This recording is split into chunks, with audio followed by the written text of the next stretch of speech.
Iran once again attacked Israel with hundreds of missiles.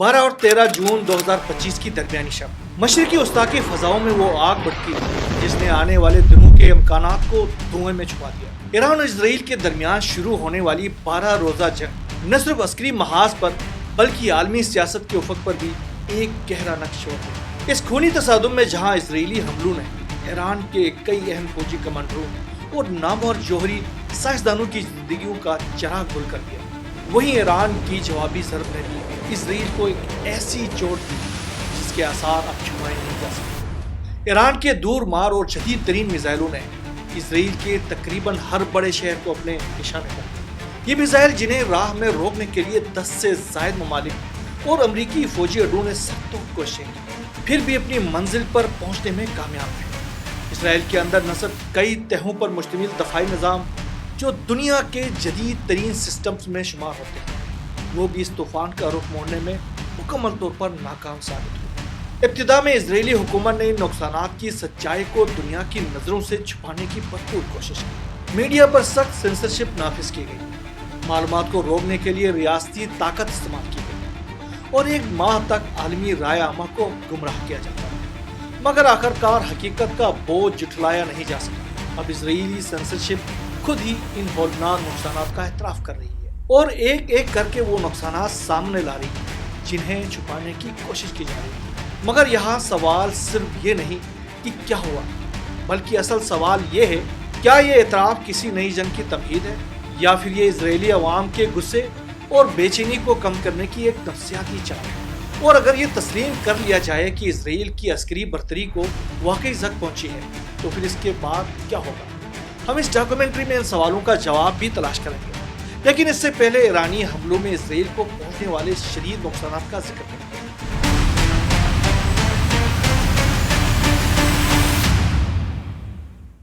12 روزہ جنگ کے ختم ہوتے ہی ایک اور محاذ کھل چکا تھا، معاشی تباہی کا محاذ۔ عسکری ماہرین کے مطابق ایران کے خلاف اس جنگ میں اسرائیل کو تقریباً $12 ارب کا براہ راست نقصان پہنچا، جبکہ مجموعی نقصانات کا تخمینہ $20 ارب سے تجاوز کر گیا ہے۔ یہ صرف میزائلوں کے پھٹنے اور عمارتوں کے گرنے کی بات نہیں، یہ ایک پورے نظام کے لڑکھڑا جانے کی کہانی ہے۔ اسرائیلی میڈیا اور معاشی رپورٹوں کے مطابق یہ نقصانات کئی پہلوؤں پر محیط ہیں، جیسے فوجی اخراجات، ایرانی حملوں سے متاثر ہونے والی صنعتیں اور کاروبار، متاثرہ شہریوں کو دی جانے والی مالی معاونت اور سب سے بڑھ کر بنیادی ڈھانچے کی اکثر نو تعمیر۔ لیکن جو نقصان دفاعی، مصنوعی ذہانت اور سائنسی ترقی کے میدان میں ہوا وہ شاید کسی تخمینے میں نہ سما سکے۔ ایران نے صرف تنصیبات کو نشانہ نہیں بنایا بلکہ اسرائیل کے فکری و سائنسی فخر کو بھی زمین بوس کر دیا۔ ایران کے میزائل اور ڈرونز نے وہ حملہ کیا جس نے ویزمین انسٹی ٹیوٹ آف سائنس کو ملبے کا ڈھیر بنا دیا۔ یہ ادارہ جو اسرائیل کے شہر ریوٹ میں 1940 کے قریب قائم ہوا تھا اور جو دنیا کے ممتاز ترین تحقیقی مراکز میں شمار ہوتا تھا، وہ ادارہ جو نظریاتی سائنس، حیاتیات اور طبیعت میں اسرائیل کی علمی برتری کا نشان سمجھا جاتا تھا، آج خاموش ہے اور اس کی دیواریں صرف ماضی کی بازگشت سناتی ہیں۔ یہ حملہ نہ صرف اسرائیل کی فوجی طاقت بلکہ اس کی علمی میراث پر بھی کاری ضرب تھا۔ انٹرنیٹ پر وائرل ہونے والی ویڈیوز اور تصاویر میں ایک المیہ چیخ چیخ کر بول رہا ہے۔ وہ عمارت جو کبھی اسرائیل کی سائنس اور ٹیکنالوجی کی علامت تھی، آج کھنڈرات میں تبدیل ہو چکی ہے۔ یہ صرف ایک سائنسی انسٹیٹیوٹ کی تباہی نہیں بلکہ اسرائیل کے دفاعی اور فکری مرکز پر حملہ تھا۔ اسرائیلی میڈیا خود اس ادارے کو اسرائیل کا سائنسی و عسکری دماغ قرار دے چکا ہے۔ عسکری ماہرین بتاتے ہیں کہ ویزمین انسٹی ٹیوٹ آف سائنس اینڈ ٹیکنالوجی میں تقریباً 2500 سائنسدان زیر تعلیم تھے۔ یہ صرف ایک تعلیمی ادارہ نہیں تھا بلکہ ایک تحقیقی قلعہ تھا جہاں موجود تھیں 30 سے زائد جدید ترین سائنسی لیبارٹریز، رہائشی کالونیاں اور ان گنت خفیہ و نیم خفیہ ٹیکنالوجیکل تنصیبات۔ یہ ادارہ حیاتیات، کیمسٹری، طبیعت، مصنوعی ذہانت، ڈرون ٹیکنالوجی اور دیگر جدید شعبوں میں نہایت اہم کردار ادا کرتا تھا۔ یہی وہ ٹیکنالوجی بھی تیار کی جا رہی تھی جو اسرائیل کو دشمن کی نگرانی، درست نشانہ بازی اور جدید ہتھیار کے نظام بنانے میں مدد فراہم کرتی تھی۔ ویزمین انسٹی ٹیوٹ صرف ایک تحقیقی مرکز نہیں بلکہ وہ لیبارٹری تھی جہاں جدید جنگوں کا مستقبل لکھا جا رہا تھا۔ یہ ادارہ فضائی حملوں کے ہم آہنگی نظام، ڈرون وارفیئر اور جنگی میدان میں فوری طبی امداد جیسے نظاموں کی تحقیق و ترقی میں مرکزی حیثیت رکھتا تھا۔ یہ وہی ٹیکنالوجیز ہیں جنہیں اسرائیل نے غزہ، لبنان، یمن اور حالیہ عرصے میں ایران پر حملوں کے دوران استعمال کیا، لیکن قسمت نے پلٹا کھایا۔ اب وہ طاقت اور وہ دماغ خاموش ہو چکا ہے۔ یہ حملہ صرف اینٹ اور سیمنٹ کو ملبہ نہیں بلکہ تکبر اور تسلط کے گھمنڈ کو بھی خاک میں ملا گیا ہے، جو خطے کے کمزور عوام پر برسوں سے ظلم کے پہیے کے طور پر چلتا رہا۔ جس سائنس نے تباہی کے لیے راستہ ہموار کیا، وہ خود تباہی کی زد میں آ گئی۔ ایرانی میزائل حملے کے وقت ادارے کے اندر 100 سے زائد سائنسدان اور مختلف شعبوں کے ماہرین موجود تھے۔ حملہ اچانک نہیں بلکہ انتہائی درست نشانے کے ساتھ کیا گیا۔ اس حملے میں انسٹیٹیوٹ کی کئی اہم لیبارٹری عمارتیں بھی مکمل طور پر مٹی کا ڈھیر بن گئی۔ ان میں وہ مراکز بھی شامل ہیں جو کینسر ریسرچ اور ماحولیاتی سائنسز کے لیے وقف تھے۔ وہ تحقیق جو انسانیت کے نام پر کی جاتی تھی، مگر اس کے نتائج عسکری طاقت میں ڈال دیے جاتے تھے۔ لیکن سب سے رونگٹے کھڑے کر دینے والا منظر اس وقت سامنے آیا جب پروفیسر الداد ظاہر، جو بایولوجیکل نیورو سائنسز کے عالمی شہرت یافتہ ماہر مانے جاتے ہیں، کسی ملبے کے ڈھیر پر بیٹھ کر بے بسی سے کہہ رہے تھے، میری 22 سال کی تحقیق چند منٹوں میں ڈھیر ہو گئی۔ یہ جملہ صرف ایک سائنسدان کی آہ نہیں بلکہ تسلط پر مبنی سائنس کے زوال کی گواہی ہے۔ یعنی جب لیبارٹری صرف تحقیق کا مرکز نہیں بلکہ جنگ کا ہتھیار بن جاتے تو اس کا انجام بھی جنگ جیسا ہی ہوتا ہے۔ ویزمین انسٹیٹیوٹ پر ایرانی حملے کی تباہ کاریوں کی ایک اور لرزہ خیز جھلک مصنوعی ذہانت کی لیبارٹری میں دکھائی دی، جہاں پروفیسر ایران سیگل کا تحقیقی مرکز مکمل طور پر برباد ہو چکا تھا۔ لاکھوں ڈالر مالیت کے جدید ترین تحقیقی آلات، ڈیٹا سرورز اور تجرباتی ماڈل سب کچھ پانی اور بنیادی ڈھانچے کی تباہی کے باعث ناقابل استعمال ہو چکے تھے۔ یہ وہی لیب تھی جہاں ایسے الگوریتھمز پر کام ہو رہا تھا جو میدان جنگ میں خودکار فیصلے کرنے اور دشمن پر مسلسل نگرانی قائم رکھنے کے لیے تیار کیے جا رہے تھے۔ اسی دوران ایک اور اسرائیلی سائنسدان پروفیسر شار فریشمین نے، جن کی لیب تو اس حملے میں محفوظ رہی تھی لیکن انہوں نے ایک ناقابل انکار سچ تسلیم کیا۔ ان کے مطابق لائف سائنسز کی لیبارٹریاں ایسے حساس مواد پر انحصار کرتی ہیں جو سالوں کی محنت، تجربے اور صبر سے محفوظ کیا جاتا ہے۔ جب ایک لیبارٹری تباہ ہوتی ہے تو وہ سب کچھ بھی ساتھ لے جاتی ہے اور یہ نقصان ناقابل تلافی ہوتا ہے۔ ایک اور ماہر محقق پروفیسر ایرون شیلڈنر تو گویا صدمے سے نڈھال تھے۔ انہوں نے کہا، مجھے ایسے لگا جیسے میری لیب ہوا میں تحلیل ہو گئی ہے، اور یہ بھی بتایا کہ اس متاثرہ تحقیقی مرکز کو دوبارہ تعمیر کر کے ان کی سابقہ صلاحیتوں تک پہنچانے میں کم از کم 2 سے 3 سال درکار ہوں گے۔ گویا یہ نقصانات صرف تعلیمی یا سائنسی نہیں بلکہ اسرائیل کی عسکری ذہانت کے دل پر بھی کاری ضرب تھے۔ عسکری ماہرین کا کہنا ہے کہ ویزمین انسٹیٹیوٹ کے اسرائیلی سیکیورٹی اداروں سے گہرے تعلقات اسے ایران کی نظر میں ایک جائز عسکری ہدف بنا چکے تھے۔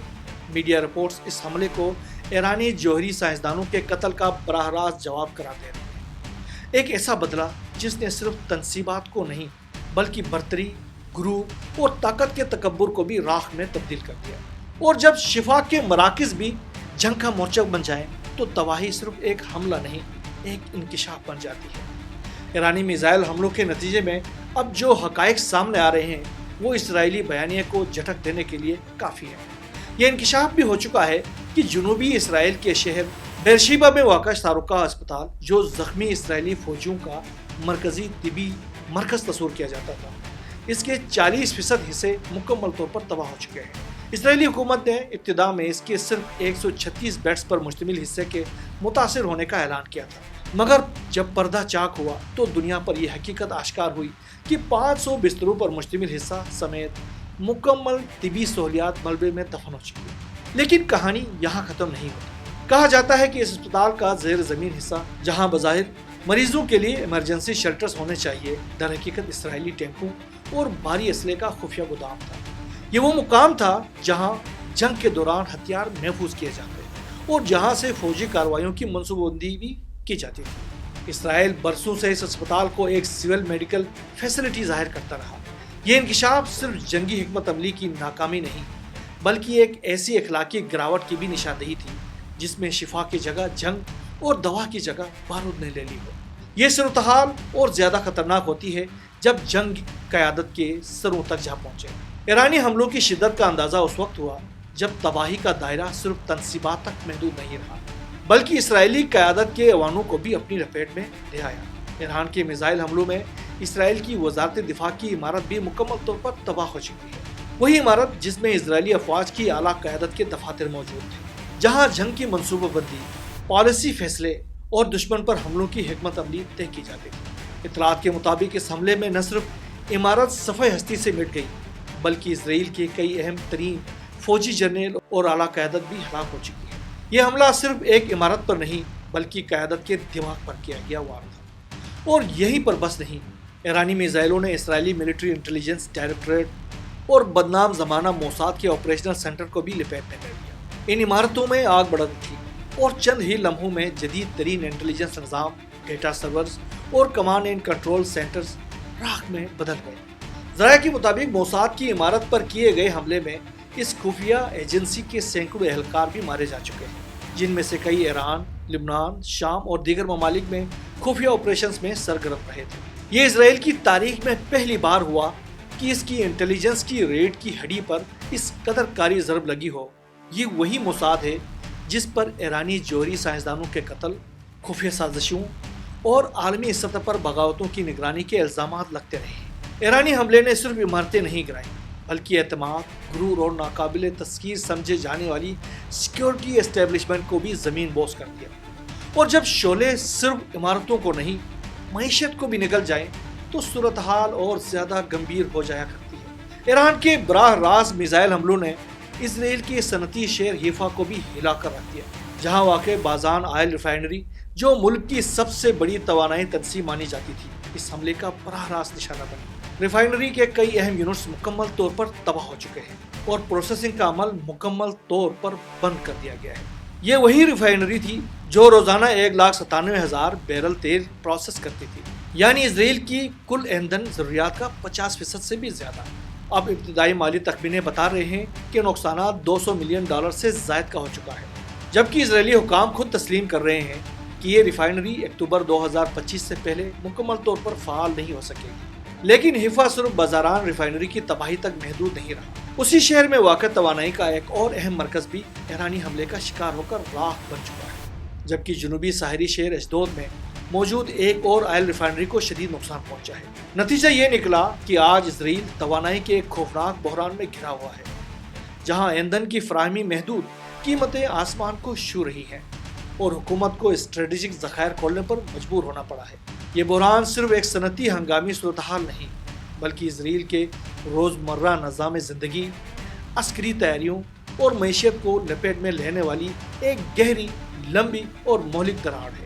ایران کے میزائل حملوں میں جو کچھ ہوا وہ صرف عسکری یا اقتصادی ہدف نہیں تھے بلکہ وہ علامتیں تھیں، وہ نشانیاں جن پر اسرائیلی ریاست نے اپنی شناخت قائم کی تھی۔ ان حملوں میں بیت یام بھی تباہ ہوا، وہ علاقہ جہاں سے اسرائیلی ریاست کی بنیاد رکھی گئی تھی، لیکن اب بیت یام کو مکمل طور پر صفحہ ہستی سے مٹا دیا گیا ہے۔ بیت یام وہی مقام ہے جہاں پہلی مرتبہ یہودی آباد کار آ کر بسے تھے، جہاں سے آہستہ آہستہ ایک منصوبہ بند انداز میں آباد کاریوں کا آغاز ہوا، اور یہی وہ علاقہ تھا جہاں سے اسرائیلی ریاست کا پہلا نظریاتی اور عملی نقشہ کھینچا گیا۔ مگر آج بیت یام کے مناظر دیکھ کر یوں محسوس ہوتا ہے جیسے غزہ شہر ہو، وہی ملبہ، وہی خاموشی، وہی شکستگی۔ لیکن سوال یہ ہے کہ اتنے دنوں تک اس تاریخی تباہی کے بارے میں خبریں کہاں تھیں؟ کیوں اسرائیلی حکومت نے ان تمام تفصیلات پر سخت ترین سنسرشپ لگا رکھی تھی؟ کیوں میڈیا کو خاموش کر دیا گیا تھا؟ اور اب اچانک یہ اعترافات کیوں کیے جا رہے ہیں؟ کیا یہ ایک نئی جنگ کی تمہید باندھ رہے ہیں یا یہ اس سیاسی و عوامی دباؤ کا نتیجہ ہے جو اب اسرائیلی ریاست خود اندر سے محسوس کر رہی ہے؟ کچھ ماہرین کے مطابق اسرائیلی حکومت نے جو کچھ بھی تسلیم کیا وہ کسی اخلاقی جرات یا شفافیت کا مظاہرہ نہیں ہے بلکہ وہ ایک لازمی اعتراف ہے، ایسا اعتراف جس پر اسے حالات نے مجبور کیا، اور وہ حالات پیدا ہوئے ایران کے میزائل حملوں کے بعد، جب حیفا اور اشدود کی آئل ریفائنریاں مکمل طور پر بند ہو گئی، جب انرجی سینٹرز تباہ ہو گئے، اور جب بازان جیسی ریفائنری سے تیل کا ایک قطرہ نکلنا بند ہو گیا، تو اسرائیل کو اپنے ہی اسٹریٹجک ذخائر کو کھولنا پڑا اور توانائی کے ذرائع کی قیمتیں بڑھانی پڑی۔ یوں ایندھن کی قیمتوں میں اضافہ سے اسرائیل میں روزمرہ زندگی میں خلل پڑنا شروع ہوئی، اور سب سے بڑھ کر عوام میں اضطراب پڑنا شروع ہوئی تو یہ وہ لمحہ تھا جب سرکاری بیانیہ پھسل کر زمینی حقیقتوں کے نیچے دفن ہونے لگا۔ اب میڈیا پر کنٹرول باقی نہیں رہا، اب سنسرشپ بے بس ہو گئی اور اب سچ خود کو منوانے لگا۔ اور یہی وہ لمحہ تھا جہاں سے ایک نیا سوال ابھرا، کیا اسرائیل اب شکست کے جواب میں ایران کے خلاف نیا محاذ کھولنے جا رہا ہے؟ عبرانی میڈیا ذرائع کا کہنا ہے کہ چونکہ جنگ کے بعد اب اسرائیلی حکومت کو عوامی اعتماد کے اٹھ جانے کا خوف لاحق ہے اور وہ ایرانی حملوں کے جواب کو نیا جواز بنا کر ایک نئی جنگی مہم شروع کرنا چاہتے ہیں۔ یہ اطلاعات بھی منظر عام پر آ چکی ہیں کہ اسرائیل اور امریکہ کسی بھی وقت ایران پر ایک اور بھرپور یلغار کر سکتے ہیں، اور اس حوالے روس نے واضح طور پر ایران کو خبردار کر دیا ہے کہ وہ کسی نئی سازش یا کارروائی کے لیے تیار ہے۔